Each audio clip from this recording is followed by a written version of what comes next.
السلام عليكم ورحمة الله وبركاته. إن شاء الله تكونون طيبين. سويت معاكم تراميسو بطريقة مرة سهلة ولا أروع صراحة، تنافس الكافيهات. شوفوا كيف القوام، ويلا نبدأ الطريقة. أول شي عندي هنا ظرفين دريم ويب،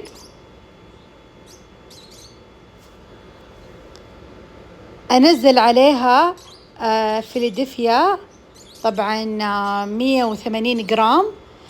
استخدمت هنا طبعا علبتين،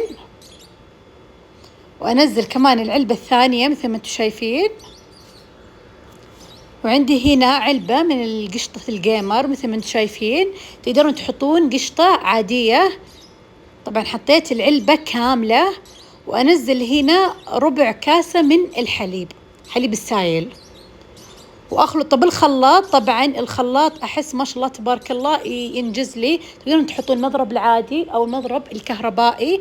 انا استخدمت هنا الخلاط وصار هذا القوام، وكذا يكون جاهز. طبعا عندي هنا حطيت موية وحطيت ملعقتين من اسبريسو او نسكافيه. انا حطيت نسكافيه، تقدرون تحطون اسبريسو وكذا يكون جاهز. طبعا عندي هنا صينية، حطيت من الخليط أول شيء عشان البسكوت يلصق في الصينية لما أنزل عليه الطبقة الثانية يرتفع.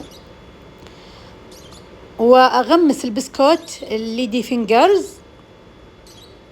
طبعا تغميسة واحدة ويكون كذا جاهز.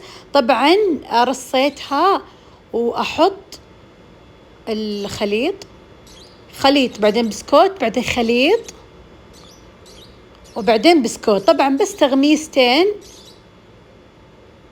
ويكون كذا جاهز، لأنكم إذا غمستوها يعني وخليتوها كثير تنهرس، والليدي فينجرز يعني مرة حساس، وكذا يكون جاهز. طبعا حطيت الخليط لما أتأكد إنه كذا تغطى مظبوط، وبعد ما غطيناها وكذا يكون جاهز. طبعا سويت الخليط من فوق. طبعا أحط تغليف أغطيه وأحطه أقل شيء 8 ساعات إلى 12 ساعة.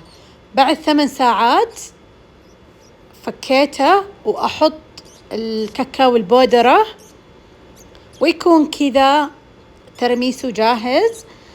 شوفوا كيف قوامه، الآيس كريم زي طعمه بالضبط، وكذا يكون جاهز.